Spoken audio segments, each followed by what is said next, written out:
D-Gens assemble. Welcome to Fantasy Football Heroes and Villains. I am your host, Justin Bruni. Joining me as always is Andrew TD King. Rob, happy Saturday, sir. How are we doing?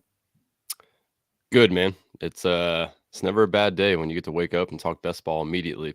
I was also thinking, I think you should introduce yourself as the hero of the show and then flip it over to the villain of the show, Oh, okay. TD King. Okay. I mean, Yeah, I don't give like the to put audience labels one on of people, these. Andrew, but that's fine. I mean, I get it. I mean, hero's fun and all, but I mean, villain's so much more fun. Hey, don't get me wrong. It's I think anti-hero is probably the hero to be nowadays. I feel like being like somewhere in the middle. You're Kind of like a vigilante, huh? well, yeah, Right. we're all always, there's always the heroes that we admire. The Batmans, the Supermans, Captain America, Iron Man, and all that good stuff. But man, who doesn't love a good Joker story? Who doesn't love a good Walter White? I mean, we all got problems. All right, not everybody can handle them the same way. All right, you know what I mean? I wish Bruce I knew Wayne. He's able to handle his problems a little bit differently than someone like Walter White. He gets to go out, spend his money in more of a precarious way. Walter, he's got to get down to the grind and get to it. He's got to get after it. And, you don't become successful by playing inside the lines. Just saying. That's very true. I wish I could. Some days I wake up the hero. Some days I wake up the villain. My wife will never know, and I'll never tell her. Yeah, I'll say, as far as Walter White's concerned, I wish I could figure out a good solution to make that much money. Yeah, I don't know if I'm that good at anything. like Walter White was at chemistry. I just wish. And mayhaps someday I'll be the Walter White of fantasy, but I think we got a lot of work to do before then. But you gonna drive an RV? I'd do it. Don't challenge me, because I'll do it. I mean, if you want to start a podcast in an RV and travel the country, I mean, I'll get this company to pay for it. Kramer, I'm looking at you, buddy. I'm looking at you. All right, let's jump into it. Today, we're going to be talking about best ball free agency risers, guys whose ADP is climbing right now. They're getting a little bit more comfortable with the public. People feel a little bit safer taking some of these guys after either some action in free agency or maybe even some inaction for some of our examples today. We are going to kick it off here and get into it, but before we do, we're going to pay a quick bill. Be sure to go over to WynnBET and give them our support. The Fantasy Football Heroes and Villains podcast on the Sports Gambling Podcast Network is presented by WynnBET. WynnBET is now live in Arizona, Colorado, Indiana, Louisiana, Massachusetts, Michigan, New York, New Jersey, Tennessee, and Virginia. From boosted same-game parlays to live in-game odds, WynnBET has what you need to win. Today, you can bet $100 and win $100 at wynnbet.com. Or you can download the WynnBET app and start winning today. State restrictions apply.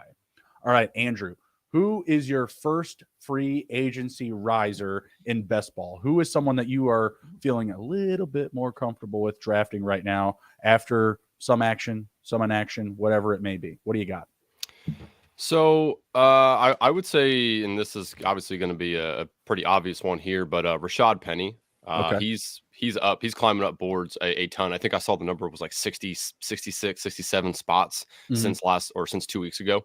So he's currently sitting at 102. Still pretty good value for what is going to be something of a running back by committee in Philadelphia, barring them adding anything in the draft. So, I mean, if you're telling me I can get a piece of that good rushing offense at 102, I know we're not going to talk about Kenny Gainwell, I don't believe, but that's still, I think his ADP is a good value as well. But we saw what Rashad Penny can do. What he did out in Seattle for a stretch was just unbelievable. I mean, he was just barreling people over, running for hundreds of yards. I mean, getting touchdowns almost every single game. So he had such a nice stretch, and I think that the Eagles' run game and scheme is even better than what it is in Seattle. So I think that he has the world of potential. I think the downfall for him is availability, right? We've seen him get hurt multiple times. So there's the issue. So I think the coaching staff probably knows that, and they're not going to obviously give him the bulk of the carries. But I mean, I would say it's at least going to be something in the 35 to 50% range. I mean, he deserves that because he's a good running back. Kenny Gainwell is a good running back as well, but we saw 2 years ago, they were healthy scratching him in games. So, I don't think that they have full confidence in Gainwell. And then, of course, they brought in, they brought back Boston Scott, which he's only a giant slayer. So you only really have to worry about him fully killing your ADP here a little bit twice a year. So I think it's pretty good value for him. And I will say, though, that if they keep rising up the board, if he gets into like the 80s, I'm probably going to pull the brakes back a little bit here on him. Right. But currently at 102, I still think that's pretty good value. Yeah, at 102, I really can't hate it, but I would, strongly suggest, putting him into, a stack, into a team build, right? Like, I don't know if I want to get any of those Eagles running backs necessarily owned as naked shares, right? Like, if you're going to draft Rashad Penny, you probably want to back that up with a Kenny Gainwell or a Boston Scott. Kenny Gainwell probably going ahead of Rashad Penny still, I would imagine, no? What's that? Kenny Gainwell still going ahead of Rashad Penny, is that right? I can double check real quick, but I actually think Penny's going in front of Gainwell. That's interesting. That's interesting. I thought Gainwell was like in the 70s or 80s for. I'll look at our draft last night and see. Okay. Yeah, the other thing I was going to ask you too is, what are your thoughts on the potential of them bringing in another free agent or drafting a running back, and what would that do to Rashad Penny's value from there? Because I feel like they're still going to go shopping. So last night, just to clear up our first question here, Kenny Gainwell went 124, so he went behind Penny. Penny has supplanted him as the first running back on the Eagles being drafted. I think all around for Gainwell and Penny, it would be very detrimental for your current ADP of drafting them where they're going now if they add somebody. So if they take somebody in the draft that's of note, it doesn't have to be Bijan. It could be Jahmyr Gibbs. There's a couple different guys in there. Chris, Evans. There's a couple guys in there that I think would really hurt both of them. So if the Eagles do add that, then I would say currently both their ADPs, I'd much rather have Gainwell just because I can get him a couple rounds later as opposed to Penny. But I think we see both of their ADPs fall decent amount of spots if they do end up going, and adding somebody in the draft of note. So I think that would be terrible. I don't want them to do that, but I do think they will do that. I'm just hoping that it's a day 3 guy, not a day 1 or 2 guy. Well, the tea leaves that I've been, picking up is a Zeke Elliott pick, and that was one of my risers here. As that one would be fine. You said that would be fine for the Penny pickup? Yeah, because I think Zeke, his role would be anywhere from inside the 10-yard line. I don't think he's doing anything between the 20s for them. I think that's all Penny and Gainwell. So it would suck because their touchdown ability would come down a little bit in my eyes because of that. But I'd much rather have that happen than one of these younger dudes coming in, getting drafted, and being able to do it all. Right. Well, that was just a good segue to my pick, who is Zeke Elliott. He's being released by the Dallas Cowboys. He's coming off the board on Underdog's big board at running back 47. In our draft last night, which, by the way, me and Andrew had no plans of drafting together last night. It's coincidence. It was just a late Friday night. We were sitting back, getting our nightcap on, and we were like, "Hey, Andrew, by the way, I can see your ass." Didn't even notice. You messaged me with those eyes, the eye emojis, and I'm like, "What? Like, what's happening?" And you're like, "I see you in here." And I look back, I'm like, "Oh my god." I'm like, that's he's so about weird. to snipe all my picks. But I firmly drafted running backs in Derrick Henry and Saquon Barkley with my first 2 running backs, and I didn't pick another running back until pick 152, where I grabbed Zeke Elliott. I actually like him going to a new destination, albeit, if he winds up on the Panthers, it's not going to be the same as if he ends up on the Bengals, the Jets, or the Eagles, the teams that have been listed to be interested in him or have mutual interest between the two parties. Man, like those types of teams right now, the way that at least our perception of them, the Jets getting Aaron Rodgers, having a revamped offense, the Bengals just being absolutely fantastic, probably moving on from Joe Mixon if they're bringing in a Zeke Elliott, and then the Eagles, who just went to the Super Bowl, they're a great rushing team. And like you had said, and really in all these situations, he's going to be used inside the 5. He'll be used inside the 10.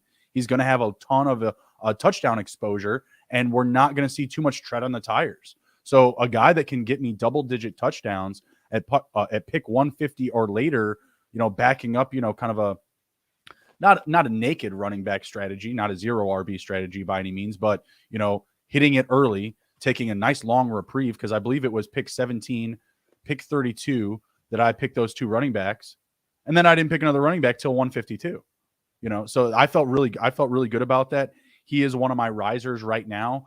I think that he could climb even more so again, if he gets onto one of these teams where, you're checking a lot of boxes for the offensive side of things, right? Moving the ball down the field, having a QB1.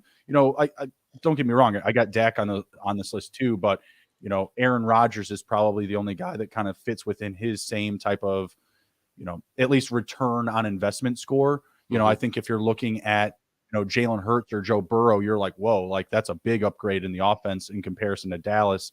Maybe the Jets is a little bit of a unilateral move, but I feel like with all the weapons that they're going to have there potentially, that it would be a very good situation. So he's a big climber for me. I know that you're not going to love it, being a anti-cowboy. Mm-hmm.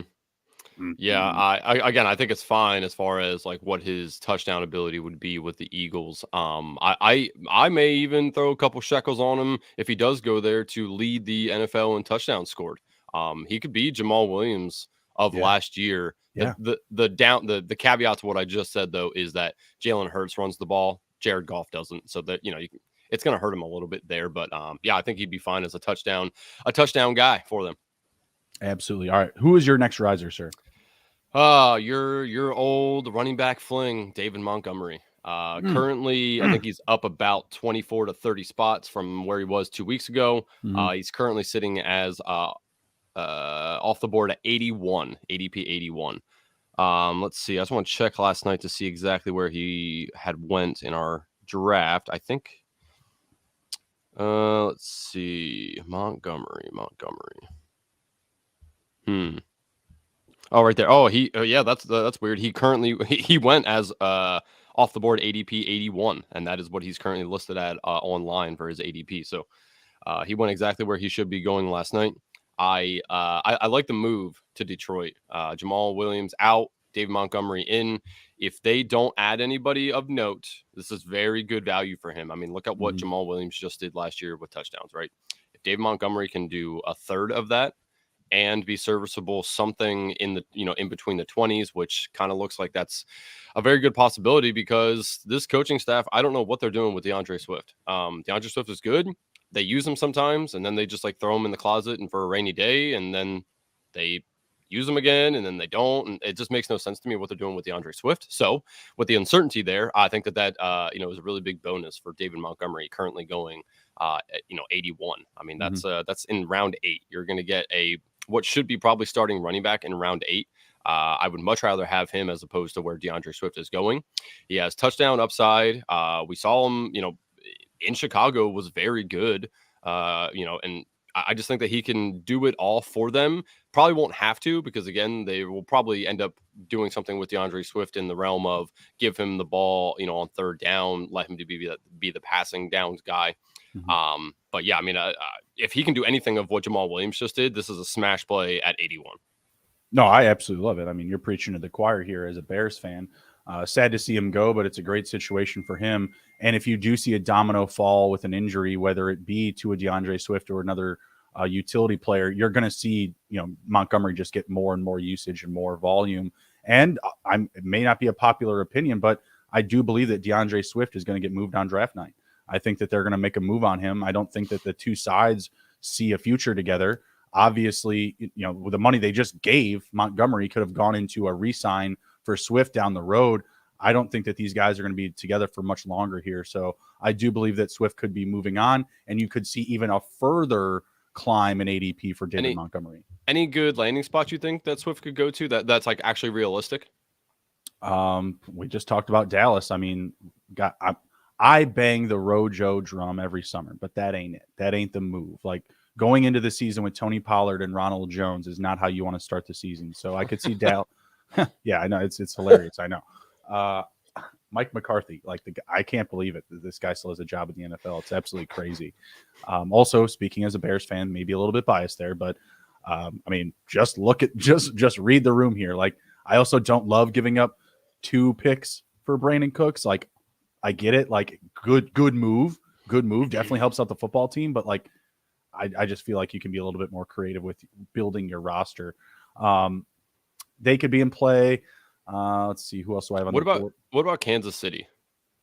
Yeah, I mean, again, they haven't done anything. They've been one of more of these inactive teams at the running back position. The Bills feel like they're a team that are just willing to load up. they've really ridden with receivers recently, adding Deontay Hardy. I don't know if you saw, but they also added Trent Sherfield. I did. That's a good signing for them. Sneaky good. That is a good signing for them as a football team, but I don't love it for Stephon Diggs because this ball, you're not going to know where it's going, buddy. Like, it's going to be a mess. So they feel like a team that could get involved. Maybe the Cardinals, if they wanted to move on from James Conner. The Bengals are in play. The Jets could potentially be in play. I mean, they have Breece Hall. Maybe they don't love Michael Carter as much as I do. If you're going to be going shopping for Zeke Elliott, why not go shopping for DeAndre Swift? So there's definitely still some teams that are going to be hungry at the position. Even the Broncos, we could see them make another move at the running back position too. Okay. I was just curious. I mean, I hadn't really thought about Swift moving too much, so I just didn't know if you had a good ideal landing spot. Hey, don't be surprised if Bill Belichick wants to ruin our day and go out and trade for him. God, that would kill all my Ramondre Stevenson dynasty or keeper stuff. I know. I love me some Ramondre, and I'm just kind of waiting for Bill to come in and ruin him. You know, just kind of waiting for that moment. He's too busy loving DeAndre Hopkins right now. Yeah, he's trying to. He's trying to make it happen. I believe I am up next. Yes. My next riser is Mr. It's another, he is still a Cowboy. Zeke, not a Cowboy anymore, but a Cowboy nonetheless. Mr. Dak Rain Prescott. His name is Rain Dakota Prescott. Did you know that? I did. Yes. We've made fun of that multiple times. I did not know that till today. So Rain. I kind of like it. I kind of like it. I'm not gonna lie. I mean, when things are going well, he can definitely run with that. He can use that. Make it rain on him.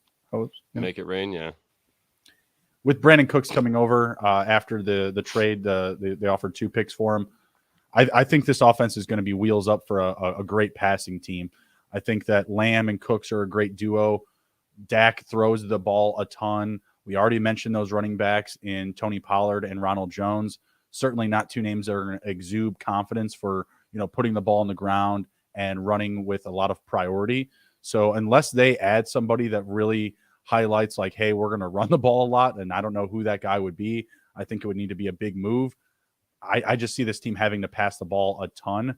I've seen Dak go in rounds 9 or 10. I took him last night, I believe, in round 7, and then followed him up with Brandon Cooks in round 8. I don't mind that. But also in the same time, like that's when Dak was coming off the board. Like he was the next name off the board. So I had even flirted or considered drafting him a round prior.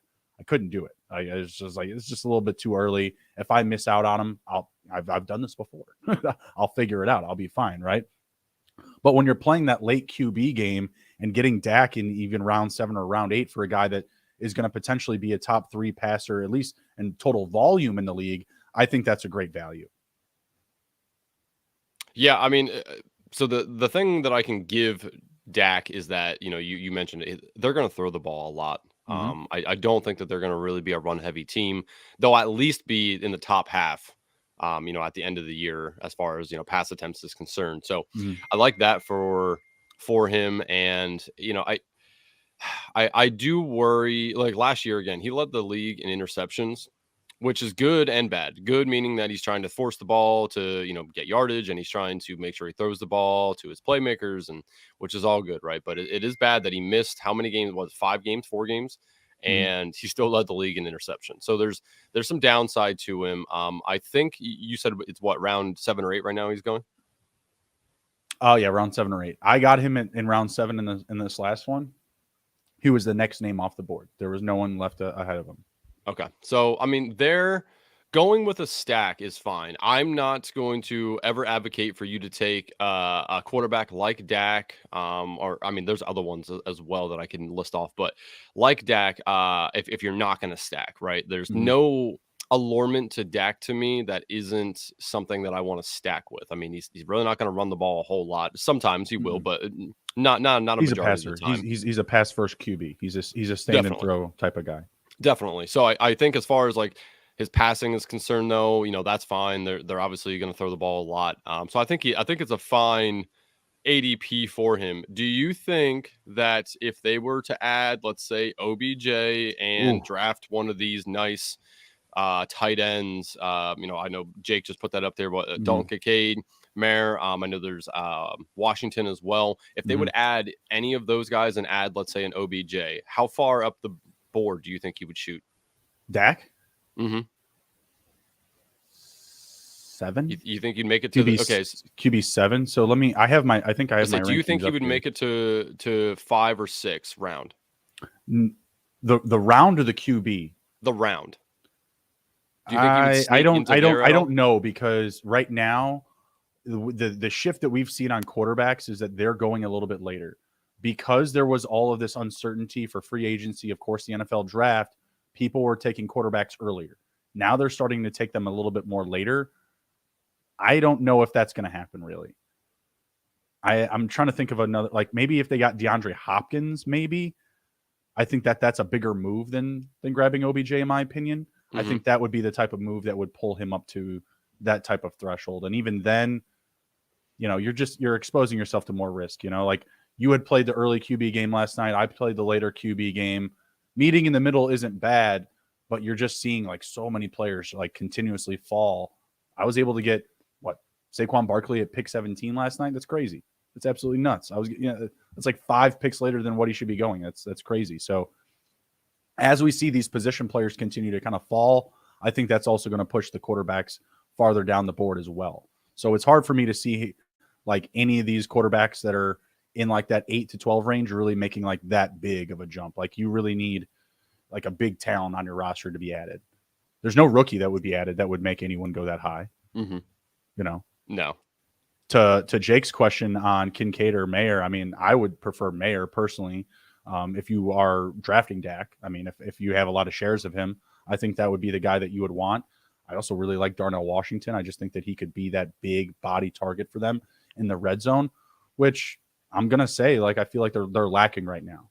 Like CeeDee Lamb, great field stretcher. He can go up and get it, in the corner of the end zone. He can make a spectacular catch. Don't get me wrong. It's just that, like, when you're down in the red zone, at least nowadays, it feels like these big body guys, like, the Jelani Woods, right? Even Hunter Henry, he had a huge touchdown exposure. It was last season. He was just being a big target in the red zone. That's all it was. And just, being able to position yourself almost kind of like, being a forward in basketball or a center, and just bodying guys up and boxing them out and using your size to get an easy catch, obviously when it counts the most.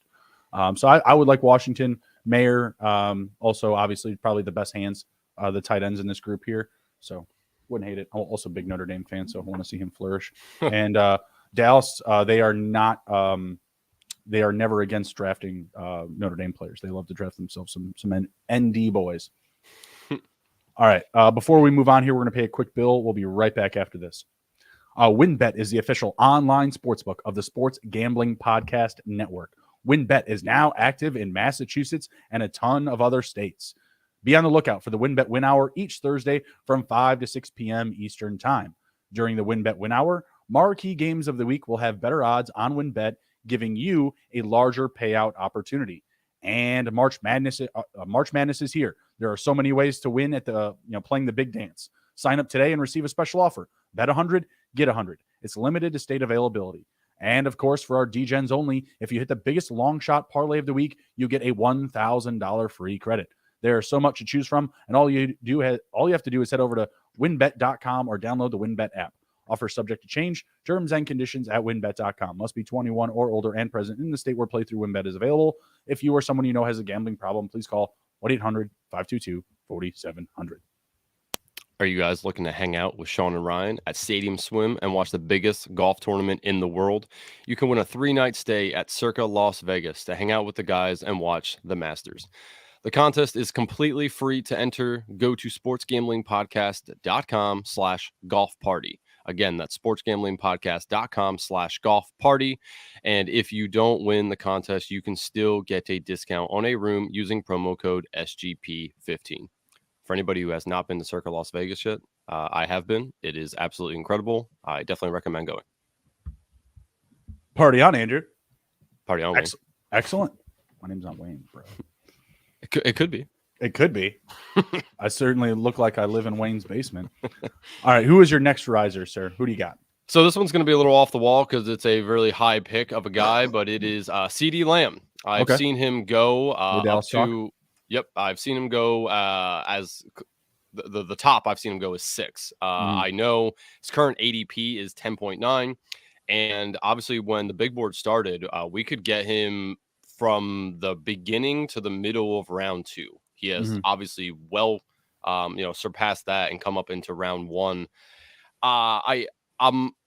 This isn't one I typically like. I just wanted to talk about it because he has been a riser. And again, I just keep seeing him go higher and higher. But I'm a little concerned for CeeDee Lamb. First, we've already mentioned it. Brandon Cooks is now there. Brandon Cooks is no slouch. He's a good wide receiver. They're probably going to add somebody, I would imagine, because Michael Gallup doesn't seem to be the guy. At least that's from what I'm reading. It doesn't appear that they want him or think he's going to be the guy anymore. So they're probably going to add somebody, whether that's in free agency, such as OBJ, or whether that's going into the draft and drafting somebody, because there are, a decent amount of good wide receivers in the draft here. I'm also concerned about the tight end. We've talked about this for a little bit. Are they going to add somebody? Do they like Jake Ferguson? There's a bunch of unknowns for the Cowboys and for Lamb. Who's he going to be sharing targets with and all of that. So where he's currently going, I think, is a little rich personally. Now, with that said, though, is if you are going to take Lamb there, I think it's very, viable option to stack, considering where Dak is going and where you can get Jake Ferguson right now. And, you can get Brandon Cooks late. So the stacking potential for Lamb is good. So spending up to get him in the first round is fine due to that. I think he's at his ceiling for where he's currently going, right? Like, sure. Would you rather have Dak? If you're not planning on doing the stack, would you rather have Lamb, Devontae Adams, Steph Diggs, Tyreek Hill? Out of those guys, where does Lamb fall for you?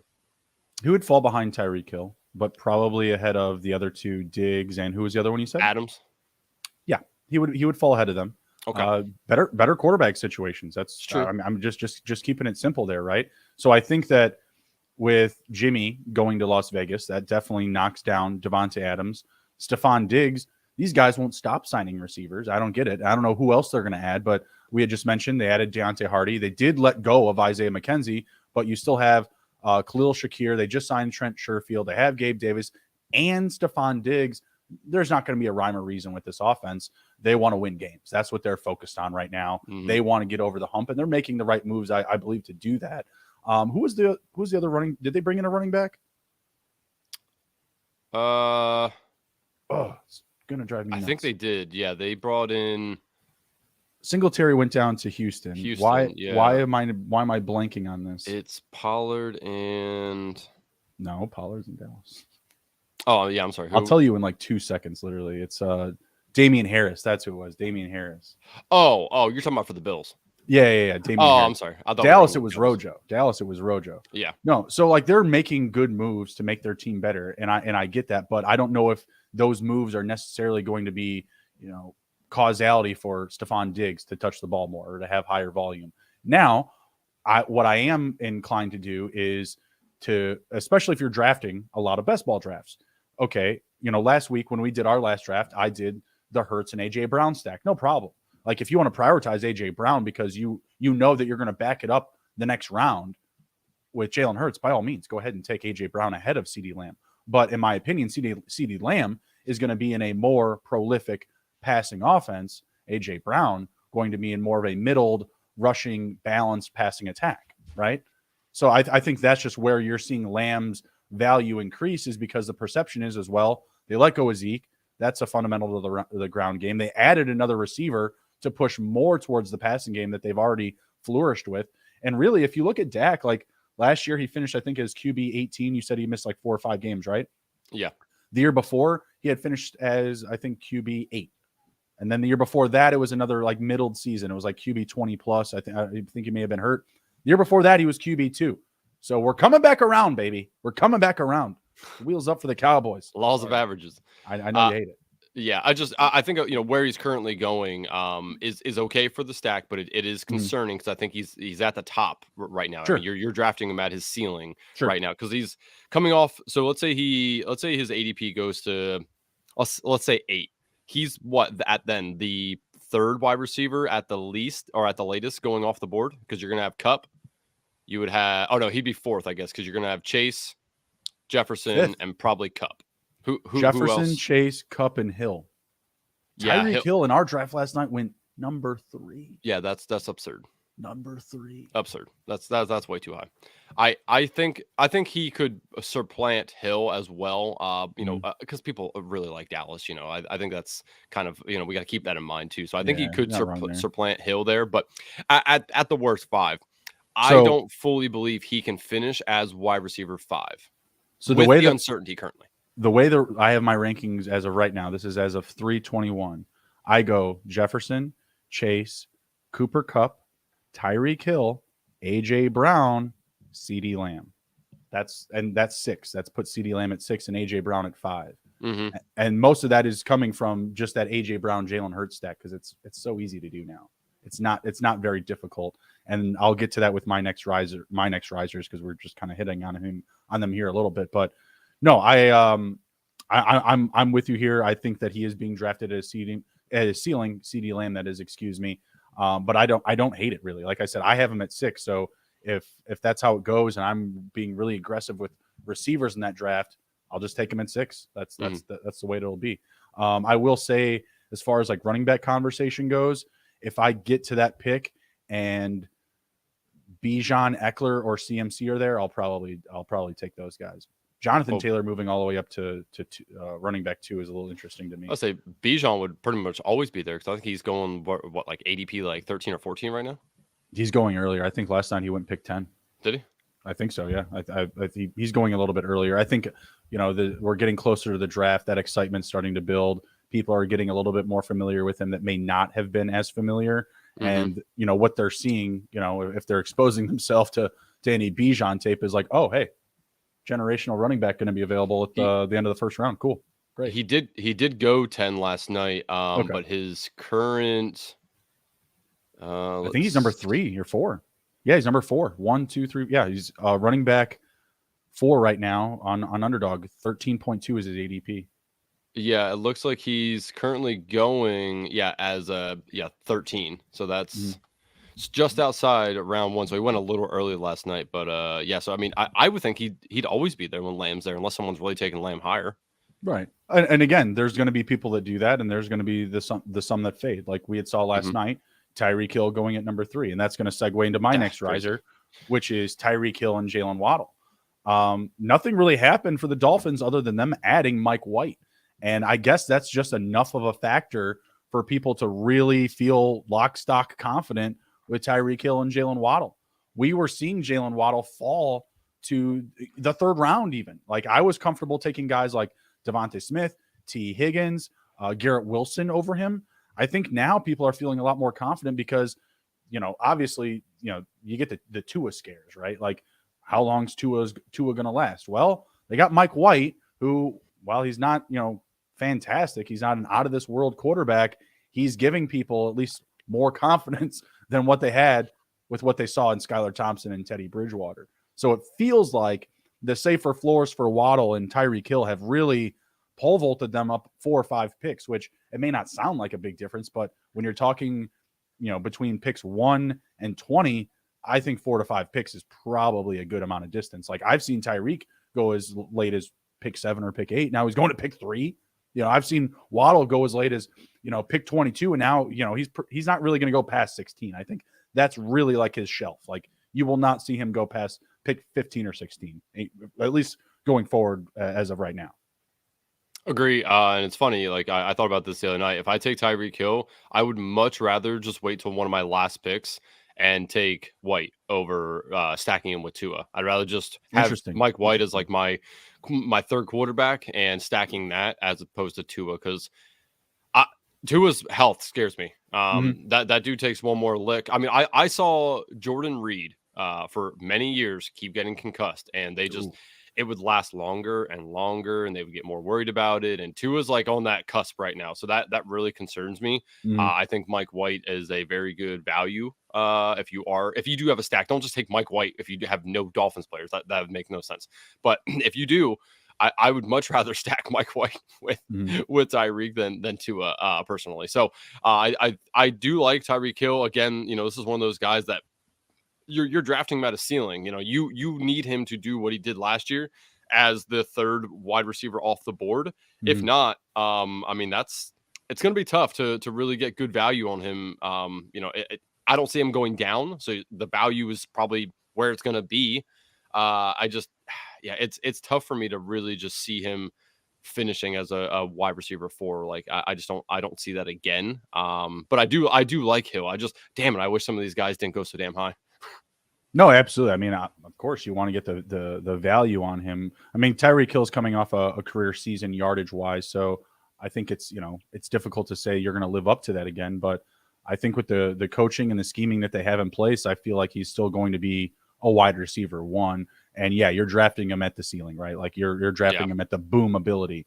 I did a stack with the Dolphins, and it's pretty. I mean, I didn't really hate it. I mean, I started off with Tyreek Hill, Jalen Waddle. Those are my first 2 picks. At pick 68, that's ADP. Actually, pick 68. I don't know what that exact ADP is, but I don't know. Anyways, pick 68. I don't trying to figure out the round. Yeah. It would be round 5, right? Because 12 times 5 is 60, so he'd be towards the end of So that may be a little bit richer than some of the later guys that I got. And this one, I also took Geno Smith and Jimmy Garoppolo as well. I did the same thing last night. You saw that, but like doing the team build is not very difficult. So pick 5 for Hill, pick 20 for Waddle, pick 68 for Tua, and then I even got Raheem Mostert and Wilson at picks 149 and 173. So I feel like doing a full team build here is not very difficult whatsoever. It's just you got to get those top 2 guys, and you're spending a lot of draft capital on them. I don't hate that draft. Like some of the running backs I had weren't great, but I was able to stack a couple more in Alvin Kamara and Jamal Williams.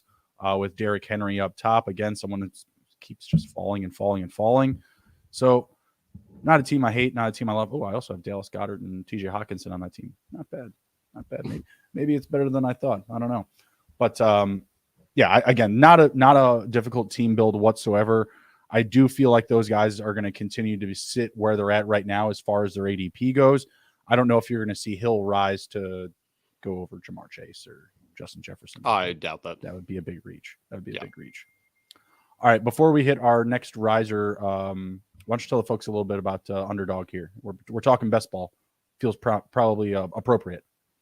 Yeah, obviously we love Underdog, and I think Underdog loves us too, enough to partner up with us because we are brought to you by Underdog Fantasy. Underdog Fantasy is heating up for March Madness. College Pick'em is a great way to get in on the action, especially if your bracket is busted after day 1. Plus, Underdog Fantasy has your favorite college basketball player props. Head over to UnderdogFantasy.com and use promo code SGPN for a 100% deposit bonus up to $100. That's UnderdogFantasy.com, promo code SGPN. All right, who is your next riser, sir? Next riser is your main man now, DJ Moore. DJ Moore currently going 41. He's obviously definitely climbed the rankings over the last week or so here with obviously the news of going from Carolina to the Bears and gets to now work with what should be hopefully a pretty good quarterback this year in Justin Fields. I like the move, obviously, for DJ Moore. I think his current ADP is fine. He's a very good stack with Justin Fields. You kind of got to do it at the same time, though, right? We see I did this last time we drafted together, and that was take Justin Fields and then immediately take DJ Moore afterwards. So you kind of got to do it right in the same swoop. So you are investing in the Bears pretty highly, but I think that's okay to do. I do think the Bears are going to throw the ball more this year. Last year was pathetic with 300 some pass attempts. That can't happen again. I mean, obviously they were a great rushing team. Still think that that's going to be the case, especially with Justin Fields out there just cutting it loose, running everywhere. But at the same time, DJ Moore's a very good wide receiver. Obviously they have some other good pieces with the Bears as well. Darnell Mooney, and I like Cole Kmet. And so there's a lot of good parts around DJ Moore, but DJ Moore is clearly the best option that Justin Fields has. And I like his ADP. I mean, currently at 41, that's not going to kill you there. It's probably not your first wide receiver that you've selected, probably your second, at this point. So I like DJ Moore a lot. Very good wide receiver. I think that him and Fields can have a real good connection together. I hope that they get together a bunch over the offseason here. Already happening. Oh, is it? Say I haven't seen already anything happening. yet. Yeah, well, that's good. Lock, stock, all of them. Him, Mooney, Claypool, Fields. Yeah. Yeah. Lit. So The concerning thing for me anyway is what's his target share going to be in this offense? Because we just talked about it. They didn't throw the ball a shit ton last year. They ran the ball a lot. Obviously, I think that's going to flip flop a little bit, but there is the likes of Darnell Mooney, who has been a very good wide receiver up to this point. Chase Claypool was good, kind of fell off a little bit. Can he work it back in with Chicago? It's unknown, but I would say he's going to have some good games for them. I like he'll Cole have some big Kmet. weeks for sure. Yeah, I mean he has that ability, right? So there's those, and I like Cole Kmet more than the average bear. Get that bear? And not the Bears, not yeah. the Bears. They went and grabbed Rob Tonyan. Oh yeah, well, yeah. I'm not a Rob Tonyan guy. I mean he grew up a Chicago Bears fan. He's going to catch touchdowns. Just well, yeah. I mean that's good, but I'm not going to really fall into the whole Robert Tonyan trap there. But I do think. With all that said, we're mentioning that there's a lot of decent players in Chicago outside of DJ Moore. So I do worry about his target share a little bit. I still think his current ADP is fine. Now, with the caveat of I'm not taking DJ Moore, I don't think, in the third round. That's going to be too rich for me. I like the fourth round is fine. Fourth or later is great. Third, though, I don't know that I can pull the trigger on that. Again, we just laid the roadmap of how they may not throw the ball a ton. If they get to 450 pass attempts this year, that's like 80 more than last year. That's decent. I really think that it's going to depend on what the games look like, game script wise. If they're forced to pass the ball more, or maybe they just run the shit ton again. So I'm a little concerned about his target share, how many pass attempts he's going to see. So that's the only thing for me with DJ Moore. But I do currently like him at ADP 41. Hopefully that doesn't creep into the third round, and we can keep getting the good value in the fourth round. Absolutely. Yeah, they're going to pass the ball more. I mean, you don't get DJ Moore to keep the Ferrari in the garage. You know what I mean? Like, that's why you trade the first overall pick, is you bring in someone that can elevate your offense, and give, the defenses a little bit of a different flavor palette. You got to offer them something a little bit more than just the direct QB runs. And the Bears are going to do that. They're going to be able to mix in, everything that they did from last year, progress the passing game. And again, it's just going to make it more difficult for defenses to figure that out, to know what they're going to do. And that will help both their running and passing attack. I have really nothing to add there. You really brought it home for DJ Moore. It's complete wheels up for him in 2023. Next guy here I'm going to put down is Dalton Schultz. He is coming off the board at tight end 11. He has the feeling, or I have the feeling, that he can lead this team in receptions and targets. It's pretty bare bones at the wide receiver position. Nico Collins, Bobby Trees. I think they added somebody else that I'm forgetting that is probably forgettable. Noah Brown. Noah Brown. Oh, you're talking about Houston. Yeah. Yeah. Well, obviously they also have John Mechie. So, again, John Mechie, Noah Brown, Nico Collins, John Mechie still hasn't done anything in the league. Shout out for him, on his comeback here, but doesn't exude confidence. It doesn't be like, oh, well, if they draft, CJ Stroud or, Bryce Young, like, oh, this offense is just going to take off because they got John Mechie. You know what I mean? Like, I feel like Dalton Schultz, with what he does with his, lower ADOT route running, he's not going to catch deep passes. Like, he's going to be a low ADOT target type of receiver. He's built like a tight end slot receiver. Who would you trust to come out of the slot, John Mechie or Dalton Schultz? I guess with a rookie quarterback, Schultz. Right. I like John Mechie, and again, like, he's only played 1 year in the league, and he didn't even play. He unfortunately, had cancer, and so I think his value is unknown, but Mechie coming out of college was very good. He's a really good wide receiver. So hopefully he's able to get on the field and put it together. But yeah, I mean, as of right now, with a rookie quarterback, they usually tend to lean on tight ends a lot. So I think for me, that's like where Dalton Schultz's value all lays, is that he's probably going to see a decent amount of opportunities because of having a rookie quarterback. Right, absolutely, and his ADP at tight end 11, I feel like, is great value right now. And honestly, do you think it falls though yet? Falls? No, I got to feel like it's going to rise, if anything. I mean, the guys going around him are, Pat Freiermuth. I have him at tight end 8. Emerson has him at tight end 10. And I saw him coming off the board as tight end 11 on Underdog. So we'll just play the game here. Who would you rather have, Darren Waller or Dalton Schultz? Waller.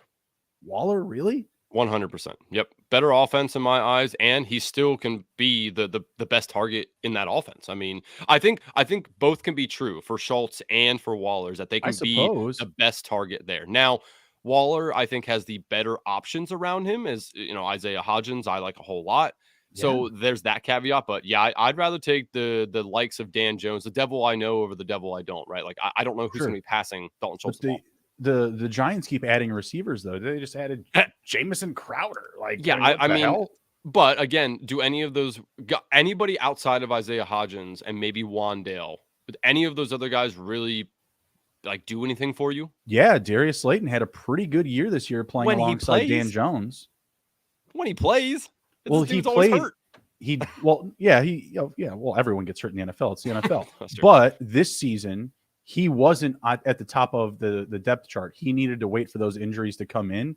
And this, like the Giants just feel like there's way too many cooks in the kitchen. Way too many. They got rid of Richie James. Yeah, but they brought in Paris Campbell, I believe, too. Like they have so many mouths to feed. Like I don't know how a run-heavy offense is going to support Isaiah Hodgins, Paris Campbell, Darius Slayton, Wan'Dale Robinson, Sterling Shepard, Jamison Crowder, Darren Waller. Don't you damn think for a second they're not going to use Dan Bellinger to piss us off. Oh, did I mention they have Saquon Barkley? Like, and a QB that runs? Like, I just don't see it there. So because of that, like my argument between Waller and Schultz would just be that Schultz is and will be the priority in his offense. Darren Waller will still be playing past the fiddle with whoever. How close of an offense does DeMeco Ryans bring from San Francisco? Like, do you think it's going to be a very similar scheme that they ran in San Francisco? I honestly can't tell you because I don't know who their quarterback's going to be. If you tell me it's Bryce Young, then you're not going to love Dalton Schultz as much because he's not a stand and throw, stand and deliver quarterback. He's going to be, a project like a Lamar, like a Fields, like a Kyler, right? Like they're going to have to work in place for him that are just going to fit him. But if they get CJ Stroud, dude, are you kidding me? Like, get the hell out of here. Like, that's going to be nuts. Like, CJ Stroud is going to be feeding Dalton Schultz like crazy. You'll probably even feel better about even taking a guy like Bob Trees because I would trust CJ Stroud to get him the ball, So it's going to depend who goes there. Honestly, if they got Will Levis, I would feel really good about Dalton Schultz. I would feel like he would be able to get him the ball consistently. And like you had said, with the rookie QBs, they come in. Who are they throwing the ball to? The low A dot guys. They're not trying to take those risky shots downfield. They're throwing to the running backs, on the laterals, on the screens. They're throwing screens to receivers. They're throwing, shorter routes to tight ends. So I just feel like that's going to fit well for him there. And that's just what we've seen from him. Like, I think his A dot is like 7 yards. And his yak is like 3 to 4. He's literally a 2 to 10 yard type of tight end / receiver hybrids. He's not a big bulky guy. Like, I don't expect him to catch more than 4 touchdowns this season, but I can see him catching 75 plus passes, getting 850 plus receiving yards on that team is going to be solid. Yeah, I mean, the thing I do like for Dalton Schultz, like I said, obviously we talked about the rookie quarterback, but if DeMeco Ryans is going to bring over the offensive scheme from San Francisco, obviously George Kittle, very good over there, gets opportunities. So that is nice for Dalton Schultz. But then again, they are very run heavy as well. And, having Dameon Pierce, having Devin Singletary now, I do think that they're going to want to run the ball, and obviously they're going to want to mitigate risk with a rookie quarterback. Obviously, rookie quarterbacks need to learn things, and I think that they do want to mitigate risk. So, I mean, what do you think realistically Schultz is looking at for targets? Do you think he gets to 100? Yeah, I think he can get 100. That's probably 100. That's probably my threshold of when I look at a tight end. Like, can they get to 100? If they can get to 100. They could probably finish, top 10. Like, that's easily top 10. I mean, you don't have to do anything to finish like top 10 in. Well, I mean, targets and receptions are different, right? So, like, how many on brand targets are you going to get, right? So, you could be a tight end in this league, catch 65 passes and have 8 touchdowns and finish as a top 10 tight end. That's a pretty good touchdown rate though per reception. 8 on 65. That's pretty damn good. What did Hunter Henry have last year? Something stupid. It was something dumb. Let's see. Well, yeah, but he did have a couple of those games where he scored 2, right? Yeah, on like probably 2 catches. He was getting the Jordan Howard usage. Oh man, are we both just like out of our minds here? Hunter Henry last year, 41 receptions, 509 yards, 2 touchdowns. Check the year prior then. Maybe that's what it was. Was last year? Yes, it was the year prior. He was 50 receptions, 603 for 9. There, that's what I was thinking. So 9 touchdowns on 50 receptions. That's absurd. As you saw, that's the anomaly. That's the right. But it can happen in this league. It can happen in this league for certain. Yeah, true. All right, who is your last riser, and then we're gonna head out. Last riser here is Jameson Williams for the Detroit Lions. Okay, he has been rising in drafts, and I think it's for a good reason. Jameson Williams coming out of college, very good. Obviously, he was hurt, so we didn't really get to see him last year. But when we did, first game back, he had a long ass touchdown. Like, this dude's created for best ball. He is what I'm going to say is probably boom or bust, right? Like, he's probably not going to catch. You're not going to have many games where he goes 3 for 35. Like he's probably going to be 3 for 80 or maybe 1 for 40, or he could have a bunch of games where he goes and gets over 100 yards just because of the deep threat ability. So I think it's a good spot for him currently right now, going at ADP 57. And I'm looking at their roster right now. Outside of Amon-Ra St. Brown, there ain't nobody on this roster I think is worth a damn. Josh Reynolds, no. Khalif Raymond, no. Jameson Williams, yeah. So, I mean, at worst, he's the second fiddle, maybe third fiddle on this team for targets. Now, again, we're talking in March here. This could all change come the draft if they decide to draft one of these good wide receivers or whatever the case may be. But right now, very good ADP. I can see it rising a little bit more, especially if they don't do anything in the draft or bring in any of these other, wide receivers that are still left in free agency. And again, I think it's a little unknown as to how good he can be. But that's fine with me at 57. That's not going to like really kill you. I'd prefer him to be my third wide receiver, though. I don't really want him to be my second, but I think it's okay if he's only your second. The other thing I really like about him and with this ADP is that he's very easily to be stacked with the entire team. I mean, Jared Goff isn't going high. Amon-Ra St. Brown is, so that's one that you might miss out on if you don't take that high. But outside of that, I mean, you can pair him with the running backs. God knows what they're going to do at tight end. They currently have Brock Wright, James Mitchell. Like, there's guys that just don't really excite me there. So we'll see what they do at tight end as well. But right now, I mean, he's ADP 57 for a dude that is created for best ball in my eyes. He's much better picking best ball than he is in redraft, so you don't have to figure out which weeks he's going to go off. But yeah, I think it's a good riser, and I think he's going to rise a little bit more yet. Yeah, I think that's a good take on Williams. I like him definitely more so in best ball than I do in redraft leagues. Obviously, with his youth, he's a top target in Dynasty, definitely going higher than what his ADP would be in both circumstances. I love the situation there, but it does feel like they could buy someone, and it also just feels like they don't care what we think. Like, you know what I mean? Like their narrative of biting kneecaps and going after dubs when they absolutely don't need to. Like, that's just who they are. I think that's a bit of their identity. So whereas the public doesn't like Khalif Raymond and Josh Reynolds, Jared Goff does. Their head coach, their coordinators do, unfortunately. Yeah. The only thing I was going to say to that is like, I'm not saying like those guys are going to be better. Just grab them too, because they're super free. Like, just grab one. Grab Josh Reynolds and with a Jameson Williams and Amon-Ra. Like, I don't know if I do it yet. I'd wait till after the draft to start doing that, because like, what if you grab one of those guys and then they add 2 wide receivers in the draft? It's probably going to be that. I don't think they will. I think that they would have already moved on from some of these guys because they keep bringing them back. I mean, I think they actually traded for Josh Reynolds at one point. He has a connection with Jared Goff from LA with their time with the Rams. And again, like those aren't sexy names, but those are guys that they count on to open up the field, to make a splash play. And they're just not going to put them away. Like I had this conversation about these guys, especially Josh Reynolds, like almost every offseason at this point, because that's football. That's how they're going to get the other team, is the other team's thinking it's going to be DeAndre Hopkins and it's Greg Dortch. Like, yep. Exactly. What the hell? Greg who? Like, Right. you know? The one downfall for Jameson Williams in my eyes is that he runs the routes that Jared Goff doesn't love to throw and isn't Right. highly successful at doing so. Jared Goff is the Amon St. Brown, maker, right? Like he Right. likes to throw it across the middle, short. Doesn't want to throw it, to the sidelines deep. Mm. Now, can he? Yeah, we saw it last year a couple times, but that's not where he's highly successful. So that's my only downfall for Jameson Williams is that he's kind of running the stuff that Jared Goff doesn't love to throw and isn't very good at doing so. But there's still going to be times when it's going to be necessary, for that to be the case. So my only caveat for Williams. No, he'll be a great best ball option this year. Definitely going to have some big weeks as long as he's healthy. What do we got here? Question.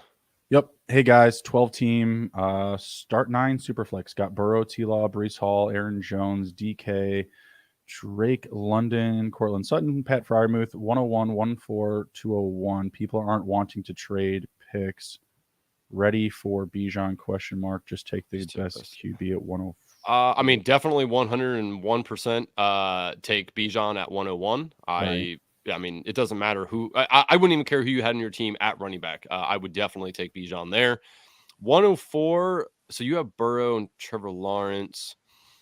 Man, if you don't need to take a quarterback, if I don't know how long your pick times are, but if you can hold that, like in my dynasty one, we have 8 hours to make a pick. Oh, if you can hold that a little bit and maybe talk to some people and find a QB needed guy, I would try to trade that back personally. I would just trade the 104 to whoever needs a quarterback, because you obviously do not. Caveat of that is if you do want to get one of the stud wide receivers that are coming out, you could probably do that at 104, but I would personally trade that back. If you can. Says he's got a 5-minute one. Well, you just shit. You do it before the draft, right? Like, it's true. Before the draft starts, you start feeling people out. Start sending the text, start sending the DMs, saying, "Hey, this is what I'm thinking at 104, but I'll take the guy if I have to." And you never self-admit like, "Oh, I'm just not taking one of these quarterbacks." Say, "I'll do it if I have to," but you know what? I think that your team may need a little bit more. And I could use that Jayon Dotson. I could use that. Whatever.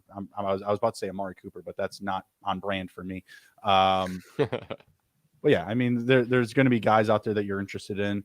I would do exactly that. Just say, hey, I will take this guy if I have to, but I think that you could probably use him maybe a little bit more. I could use that share of whatever you have on your team.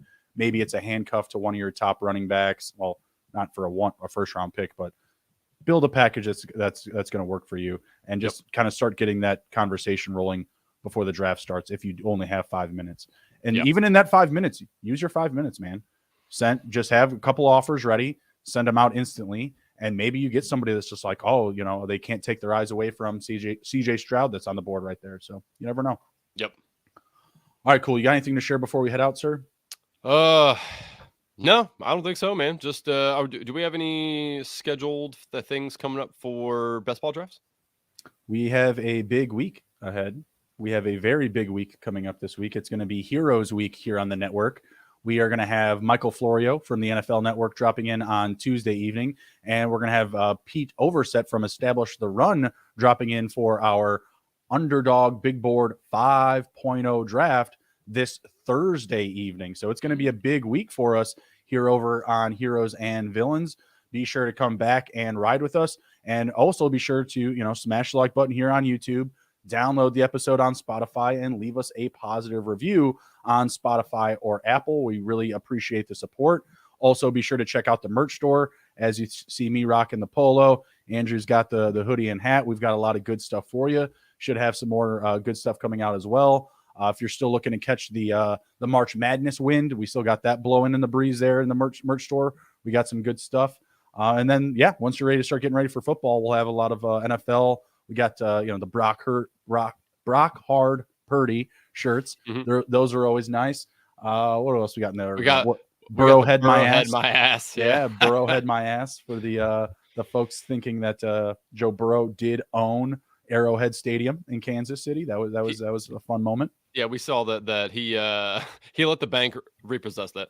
Yeah, that's going to happen from time to time, and you got to get down to your anti-hero, schemes, get back into things, which it sounds like Joe Burrow's about to do if he's thinking about bringing in Zeke Elliott over there. That's crazy. So, Appreciate everybody coming and riding with us. Again, go to sportsgamblingpodcast.com, smash the fantasy tab. We've got all the good stuff for you. IDP, Dynasty, Best Ball, Auction, Redraft, all the good stuff. Come ride with us. Take care. Be good. If you can't be good, be good at it. We'll see you.